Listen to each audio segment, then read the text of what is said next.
and they've gambled a little bit by giving Ben Stokes the easiest over in T20 cricket to bowl. Against India, there's no such thing as easy overs, so Jos Buttler might have to think outside the box a little bit. If the ball is moving in that first over, which if I was captain I would give to Chris Woakes, try and take wickets, be positive. If the ball moves around, I'd turn to Sam Curran in the second over, and then as early as possible I'd try and integrate Adil Rashid. He is a big match player. He has been England's go-to bowler over the years, and he's a great matchup for India's top three. 2. In the middle period, hit India with Liam Livingstone and Adil Rashid.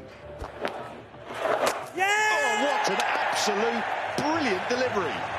Yeah, it's not going to be easy. They have a lot of firepower in that middle period, and it's normally quiet. Believe you me, the Adelaide Oval is going to be bouncing for 40 overs on Thursday. So Jos Buttler is going to have to turn to pace along with Adil Rashid and Liam Livingstone. Both leg spinners will have to try and hit the top of the stumps as fast as possible, try and get the ball to turn when possible as well, to try and restrict as many shots square of the boundary. 3. At the death, be accurate. Be clear in your planning and be accurate. And gone! Yeah, 5 for Sam Curran. What's your prep for Thursday? Yeah, I think the dimensions of Adelaide's obviously very different with the small square boundaries, so days like today is kind of just proving those skills, what you're going to go out on Thursday and do.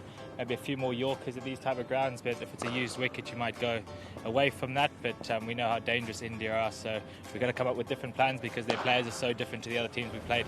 You might want to do some of your Yorkers now, would he? We've all got our own identity and we've got to stick to that, and Sam's really clear what he's good at, and when he goes away from that we see it off the field and his teammates can see it. If we all know each other's identity, we can pull it up out in the ground. What are we doing? This is not what your strength is. And that's the same as a batter, bowler. We've all got our identity. We've got to be really strong with it and stick with it, because that's what's going to hold us in good stead under pressure.